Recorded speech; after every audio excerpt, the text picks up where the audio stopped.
Hello guys, back again. Today I'm going to be talking about Sweet Bobby, but not the Netflix documentary that just dropped the other day on October the 16th. I'm going to be talking about the original podcast that actually broke the story in the first place by Alexi Mostros and Tortoise Media. Let's get into it.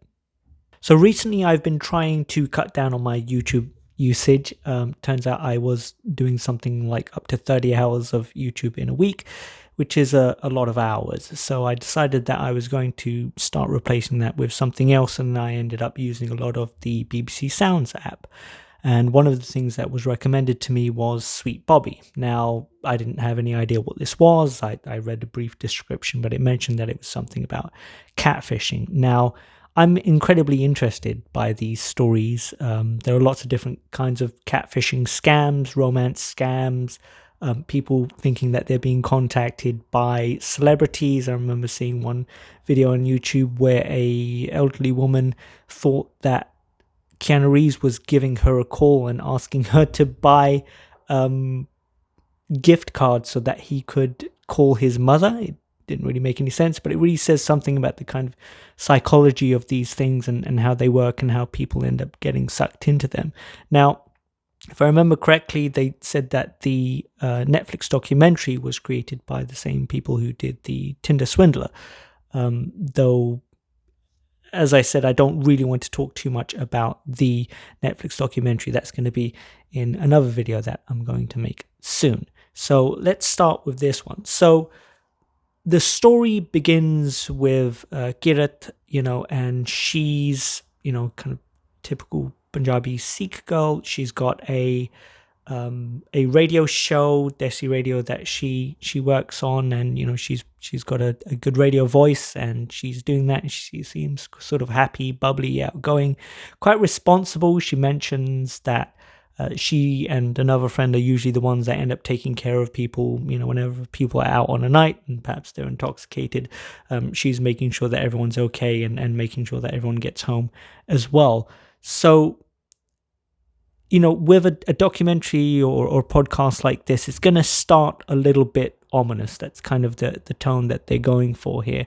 And the Netflix documentary is actually quite different to the podcast in a number of different ways.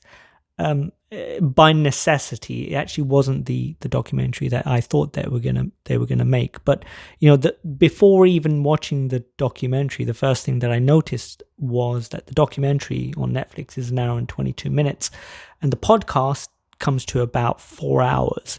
So immediately, if you're watching the Netflix documentary, there's going to be a lot of stuff that they missed out, that they didn't include, because it's just the way that it is when you're going from one kind of format to another. It's like taking an 800-word novel and then trying to squeeze it into a 3-hour movie.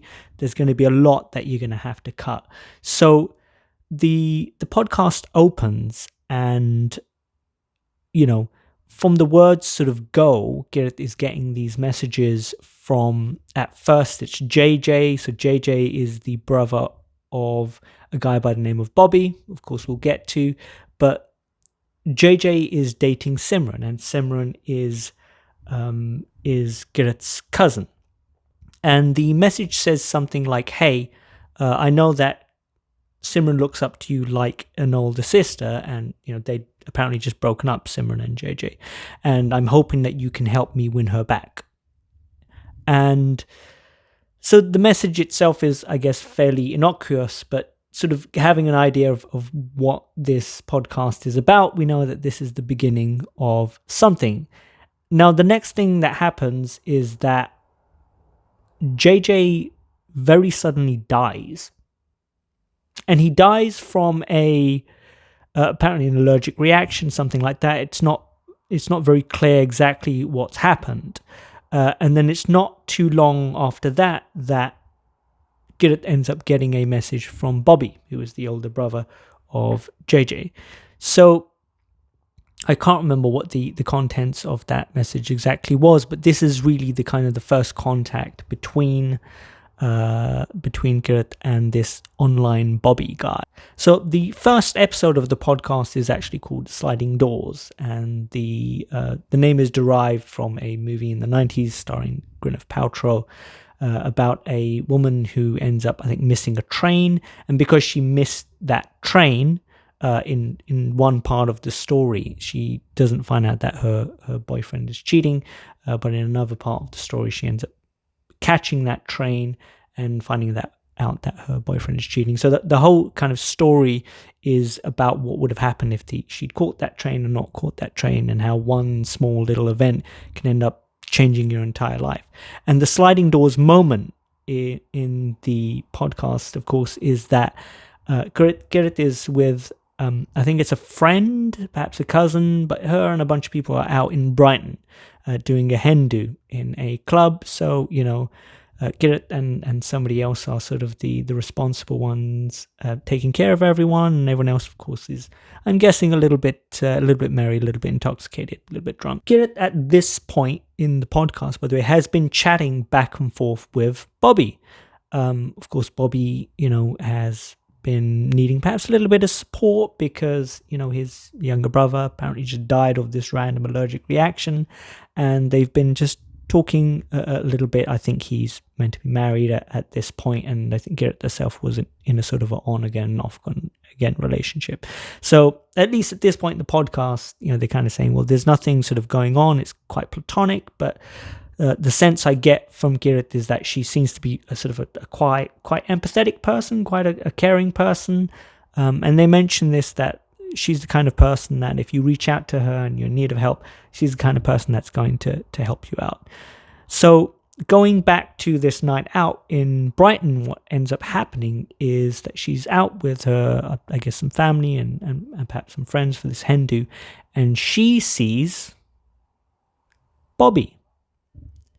Now, at this point, she says that she says to her friend that she's going to go up and speak to him. So she tries to speak to him, and she says that, well, he's not exactly unfriendly. He's just not friendly. And he just, when she's like, hey, I'm Gerrit, how you doing?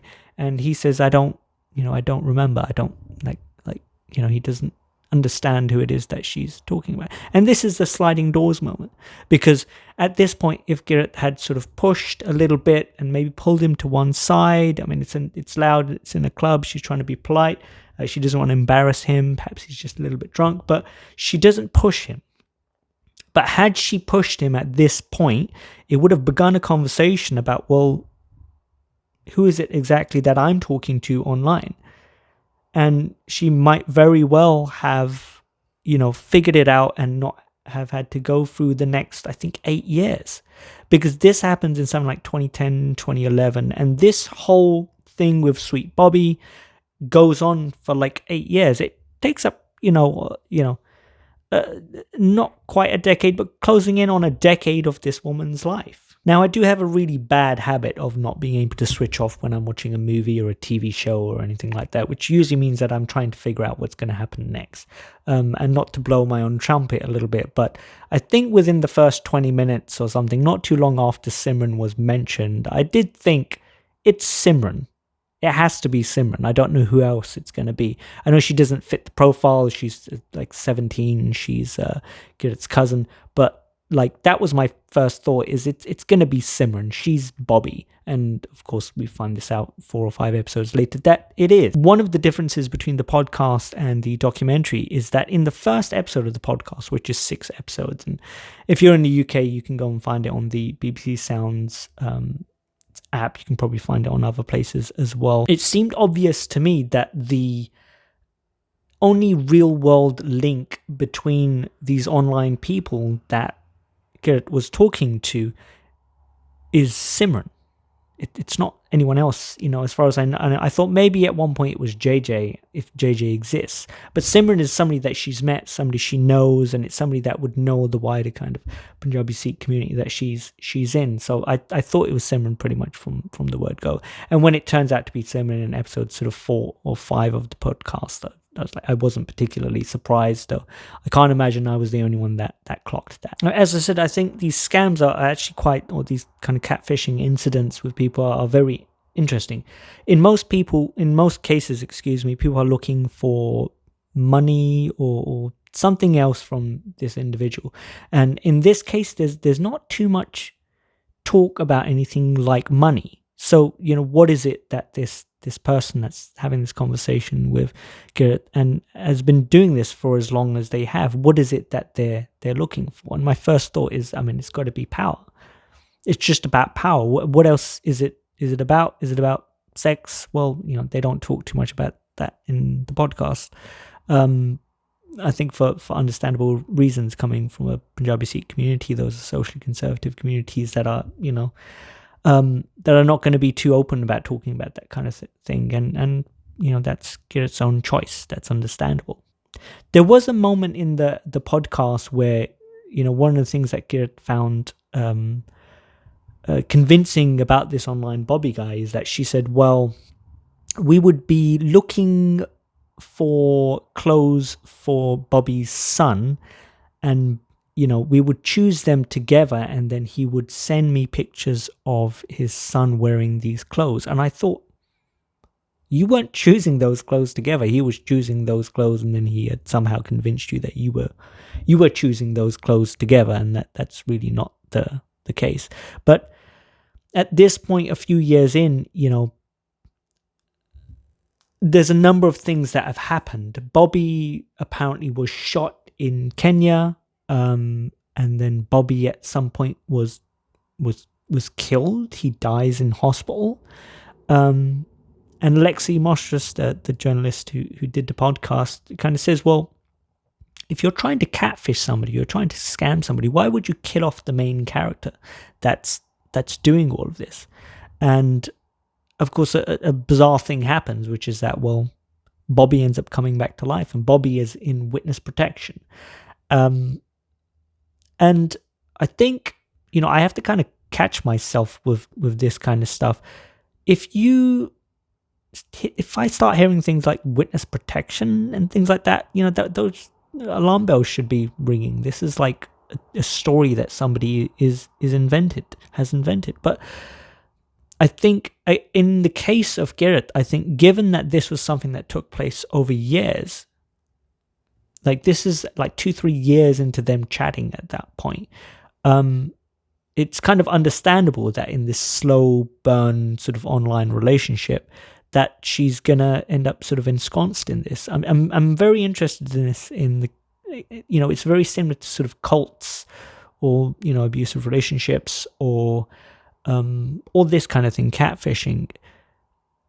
Keeping in mind that human beings we're not logical creatures, really. We're emotional creatures, which means it says something to me that Garrett was in a particular state of mind in her life that she was able to believe these things about the, Bobby being killed in Kenya and then suddenly coming back to life, and he's in New York in witness protection.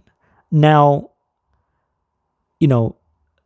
Simran at some point ends up going over to New York and apparently meets Bobby and ends up coming back. And at this point, as I said, I already suspected that Simran is the one that's doing this. So I kind of wasn't surprised that the only real world link between Garrett and this online Bobby character is the one who's saying, oh yeah, I went and I met him. Now, I should mention that one of the things that the podcast does differently to the Netflix documentary is that Alexi Mostros, what he does in the first episode of the podcast is essentially, he gives it away. He says, if this was a thriller, I would be doing something that I shouldn't be doing, which is giving away that the online Bobby that Garrett is talking to is not the real Bobby. He does this in the first episode. This is like halfway through or something like that. Whereas in the Netflix documentary, they play it a little bit different.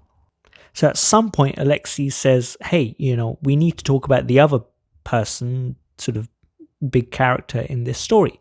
I need to talk to Bobby. So eventually we do get to hear from Bobby. That's the real Bobby.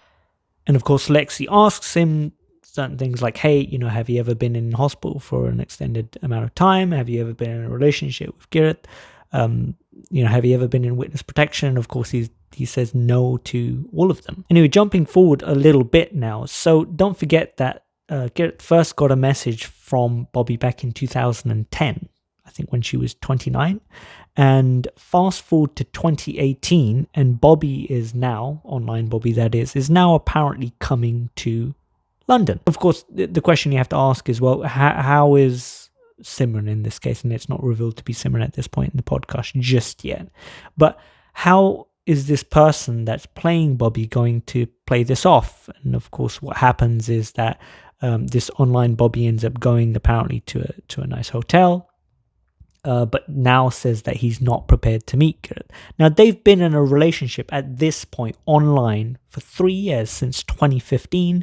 So they're talking about getting married and having kids, and, they have an online relationship. And I can imagine that, these online relationships can be actually quite compelling. And the world that has been created by this online Bobby and all of these different characters is quite powerful, because up to this point, it's not just Bobby that Gareth is talking to. She's talking to dozens of other people. And the way that Alexei kind of explains this, he says, well, in a fictional story, you might have lots and lots, a whole cast of characters, but you can have 4 or 5 mainly that you're going to kind of focus on and which are going to keep coming back. So whenever Bobby, up to this point, because, Bobby has had a bunch of health problems, he's having strokes and heart attacks, and he can't speak properly because he needs surgery on his vocal cords and things like this. Up to this point, whenever she gets a message from a certain, cousin or friend or whoever that knows Bobby and can vouch for him, and she kind of pushes him a bit and pushes him to meet or to give her a little bit more, these other characters end up stepping in and saying, don't push him too much, he really loves you, and he's going to have another heart attack or something like that. So anyway, so Bobby is apparently in this hotel now, and he's not meeting Gert, of course, because he can't, because this isn't the real Bobby. And she goes to the hotel. And she gives his name, and she asks for him. And of course, they say there's nobody there's nobody here with that name. And apparently, what Bobby says is, well, I didn't really want to see anyone, so I told the hotel that if anyone asks for me, don't let them know that I'm here. So, of course, she's getting more and more frustrated. She's been chatting with this guy for 8 years and then has been in an online relationship with him for 3. And she's been speaking to this whole cast of characters who know that apparently they want to get married and they want to have kids and they want to start a family and all the rest of it. And she's getting increasingly frustrated, as you would. And so this is the moment where Gareth actually decides to do something about this. She ends up hiring a PI, a private investigator, to find out the current address of Bobby. And that private investigator ends up giving her an address in Brighton. So what happens next is that she ends up driving towards Brighton. She's quite upset. She's very angry. She wants to find out where this Bobby guy is and what the hell he's doing. He was never even in the hotel in the first place. So she stopped off at a petrol station, a gas station if you're in the US, and she gets a call from Bobby. And you might be asking, how on earth is she getting a call from this guy? But apparently Bobby would speak in whispers and wouldn't speak particularly loudly because he had surgery on his vocal cords and his voice sounded strange. Anyway, so at this point, Garrett has a choice. She speaks to him, and I don't know what exactly they talk about, but she does not mention to him that she's going up to Brighton. So she stops at this petrol station and then carries on up to Brighton to try to go to this address to try and find this Bobby guy. And at this point in the story, Bobby is quite controlling. He's quite controlling.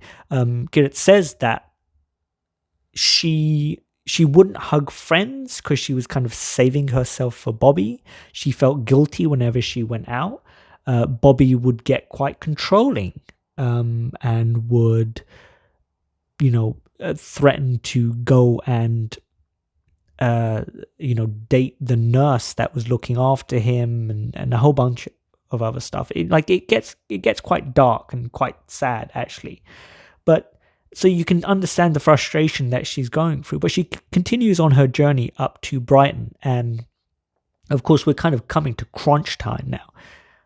She's gonna meet the real Bobby, right? That's what it is that we want. We want to find out what the hell's going on here. We want her to realize that this is not the real Bobby that she's chatting to online. So what happens? So she's very upset. She goes up to the door. She knocks on the door. And for whatever reason, I think she started walking away.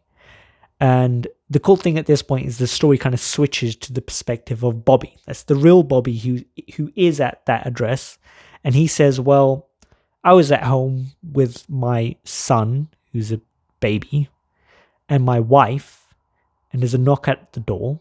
I go and open the door, and there's a woman walking away. She turns around, sees me, looks really, really angry, and then starts coming back. And then she starts yelling at him, going crazy at him, saying, what are you doing? Why would you do this to me? What's going on? And I failed to mention that Bobby had apparently divorced his wife. And so the person that Garrett thinks is Bobby's ex-wife is there with Bobby. And of course she gets even more upset because Bobby apparently has been lying to her. And you can imagine from the perspective of Bobby's wife, she's thinking, who the hell is this woman? Who is this woman? What has my husband been up to? But Bobby says something like, well, me and my wife have an understanding, and we both kind of understand that there's something strange sort of going on.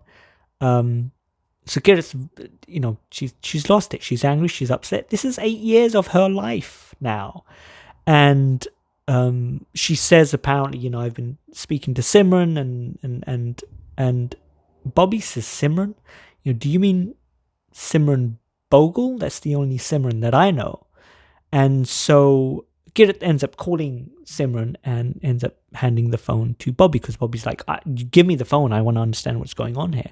And he ends up speaking to her briefly, and she says, oh, this is my cousin. She's just a little bit confused. Give the phone back to her. I'll try and calm her down. So Garrett ends up taking the phone and ends up leaving not long after that. So Garrett ends up driving back to London, and she says, essentially that she was crying so much that she couldn't even drive properly. And Bobby does the smart thing, by the way. They shut the door, they put the latches on the door because they don't know who this crazy woman is. And they end up calling the police, of course, because who is this person? And I should mention, by the way, that while they were talking, while Garrett was yelling at Bobby, the real Bobby, she ends up getting a call from Bobby, and he says, well, I saw my picture come up on the phone, and it was my name, Bobby, but it wasn't my number. But Garrett at this point is so taken by this online world that has been created by Simran that it doesn't clock. It doesn't clock. I guess, the truth of it is too much to bear. It would be too much to bear for anyone. So she ends up driving back to London, and of course Bobby ends up calling the police, and of course he speaks to Brighton police. So he ends up talking to the police, and of course that it might be, there's at least there is identity fraud going on here, because somebody's pretending to be him and has been using his pictures to pretend to be him, and has been doing this for however many years now. So of course Garrett gets back to London, and keeping in mind that up to this point, Garrett's family know that she's been on this online relationship with this guy called Bobby, who's apparently from a well-known, sort of well-to-do, well-respected family. And they're expecting them to get married and start a family at some point. So, Garrett's mum, her grandmother, the story's quite sad, because Garrett's grandmother, apparently one of the last things she says is, I'm sorry that I couldn't live enough to see you getting married. This stuff is tragic. It's heartbreaking. So she ends up getting back to London, and Simran, of course, being the good, kindly cousin, has offered to come and work from Girit's place so that she's not alone. So Girit is expecting her to show up in the morning, and instead Simran shows up at 11 o'clock in the morning wearing sort of trackies, sort of, the kind of stuff you'd be wearing at home if you were lounging around, not if you're going to be working. So apparently Simran shows up in the car and she's with her brother and they're talking and they both look very angry. And, Girit says that hand gestures were made. So like her family at this point know or have an idea at least of what's going on. Now, at this point, Simran ends up coming to Girit's door and, she's invited in, of course, and Girit's, and Simran says, I don't think I should come in. And Simran says, it was all me. And Girit, at this point, she still hasn't clocked. The penny has not yet dropped. She doesn't understand what the hell Simran is talking about. Simran then, of course, comes out and says, I didn't really meet Bobby in New York. And of course, Girit's like, why would you lie about something like that? And Girit's like, well, what about all of these other people? Because at some point, Girit was put in a Facebook group of 39 different people. All of these different characters that are commenting on Bobby's posts and some of who are, messaging Girit directly and trying to convince her to be kinder or more empathetic and more forgiving of Bobby. And Simran says, it was all me. And so Girit, at this point, as you can imagine, her world has just fallen apart. She just spent 8 years speaking to her cousin, who is 12 years younger than her, who has been pretending to be a guy that she's apparently been in a relationship with for the past 3 years. So she just kind of loses it and, said she just kind of, sat down and was just crying and quite upset as you might expect. And the interesting thing is the response from Simran, because apparently Simran said, well, I've ruined my own life. And this comes back to the thing that I said earlier about, well, what was this about? It's not really about money. It's not a scam. It's not a catfish in that sense of the term. What was the point of trying to control who Girit hugs, whether or not she has male friends, whether or not she's spending time with friends at all, or spending time speaking to this Bobby character online? Why would you need to control somebody to that extent? The person that's doing this has, quite obviously has dark tetrad traits. These are bad people. We're talking, narcissistic personality or disorder, psychopathy, Machiavellianism, quite unpleasant individuals. That's the kind of person that does this. And the point is made in the podcast that there's no sense of regret. There isn't really any empathy. At some point when Girit is quite upset, I don't know if she was sat in a car with Simran. Simran was just like playing games on her phone. This is somebody who doesn't care to think about what they're doing. Why would you need to have that level of control over somebody? And I wasn't really surprised to hear actually that Simran at one point was apparently an executive at a large bank. The bank is not named, but Alexei, the journalist, does say, he says, you will have heard of them. You will have heard of them. So yeah, I'm not surprised that somebody like that would end up in the city. Here in the UK, the city is sort of a square mile of London where it's the financial district. It's where all the big banks are, where the big financial institutions are. And of course, if you know anything about sort of CEOs and financial institutions and places like that, sort of the higher up the ladder you go, the higher the chances are that you're going to have somebody who scores a little bit higher on sort of, say this hair psychopathy checklist or some other kind of checklist for narcissism or sociopathy or those kinds of, quite unpleasant dark tetrad personality disorders. Now, we find out a little bit more about Simran in the podcast than we do in the documentary. And one of the things that's mentioned is that, well, this is not the first time that Simran has done this. Apparently at school, when she would have been about 16, she was posting up pictures of herself, apparently, going on holiday and going to these very lavish places.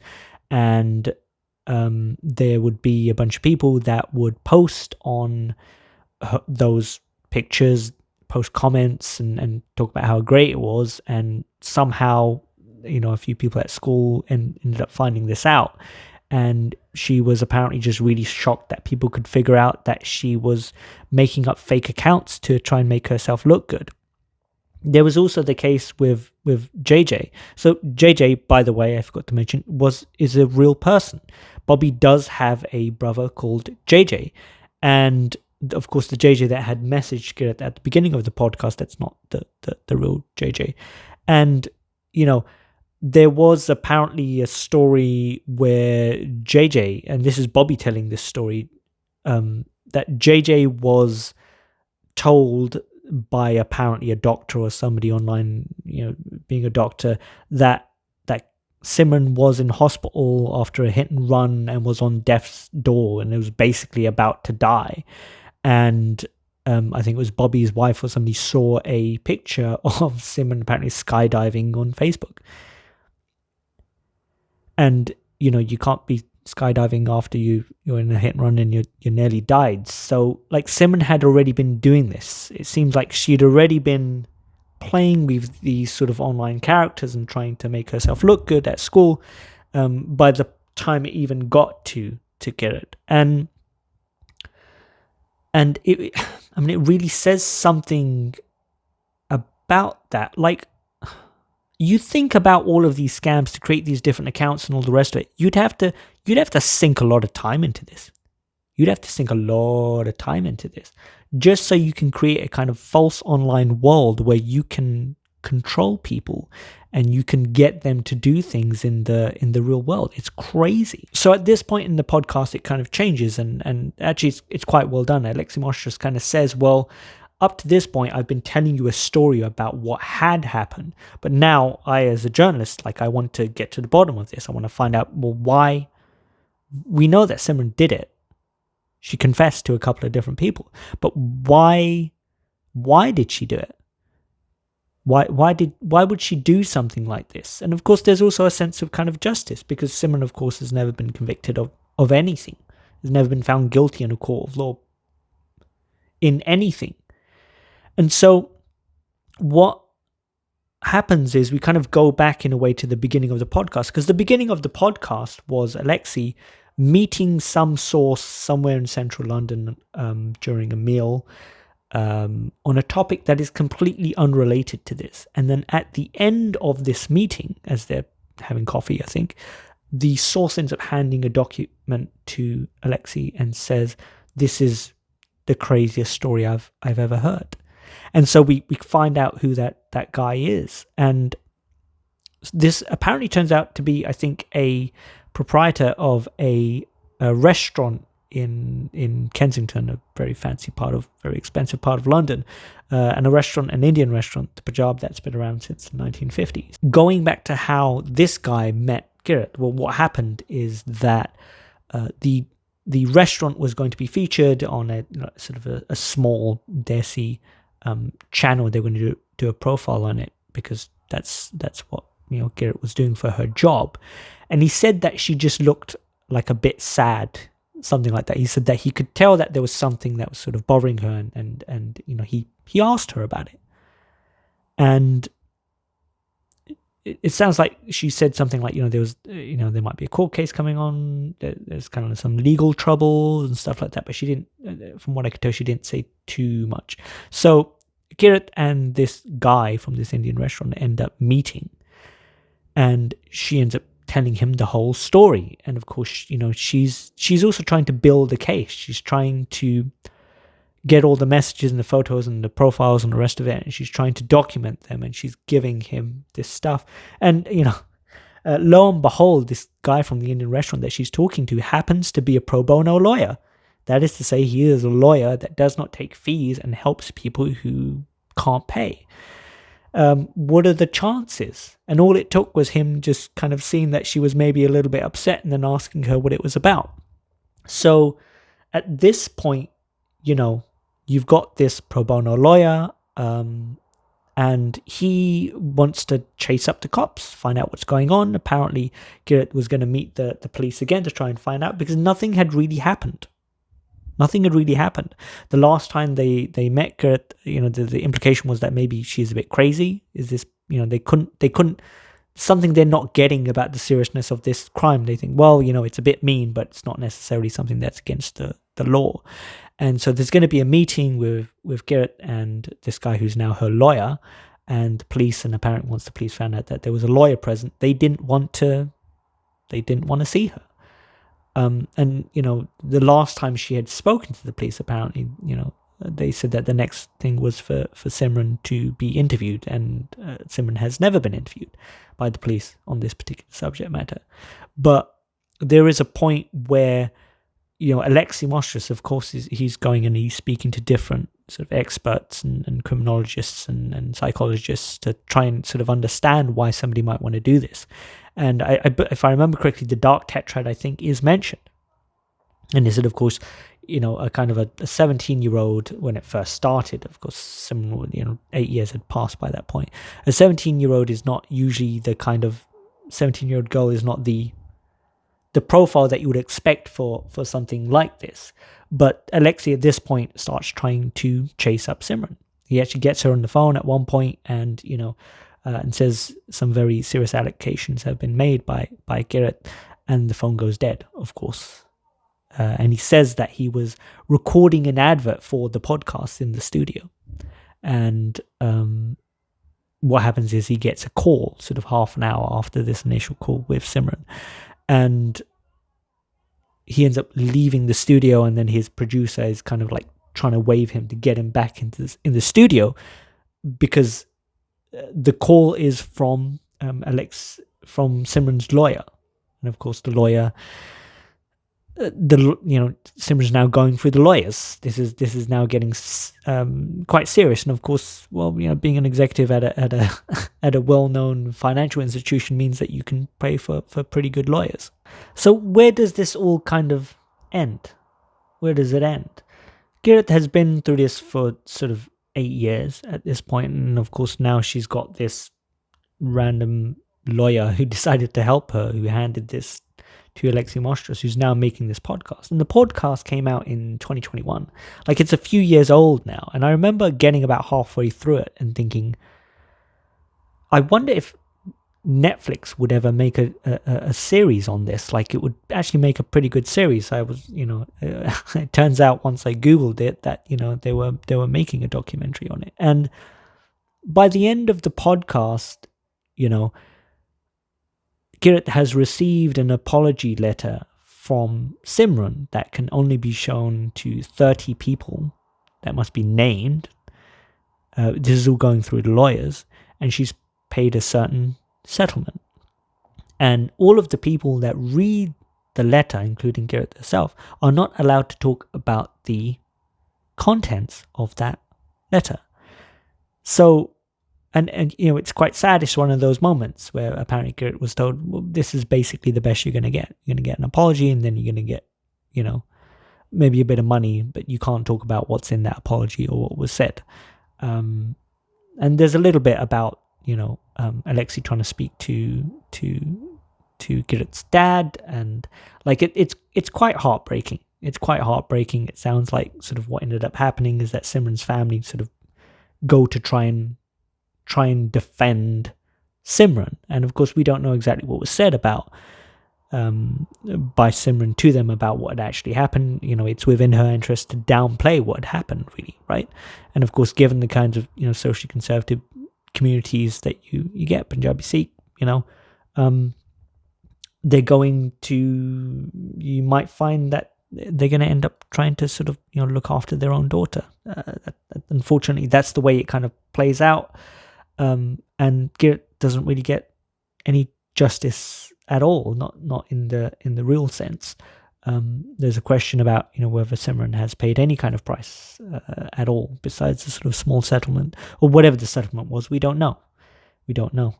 That's probably under, the non-disclosure as well. So yeah, guys, that was my rundown of the Tortoise Media Lexi Mostra's Sweet Bobby podcast. If you're in the UK, you can hear it on the BBC Sounds app, but you can probably find it elsewhere internationally if you can't use the BBC Sounds app.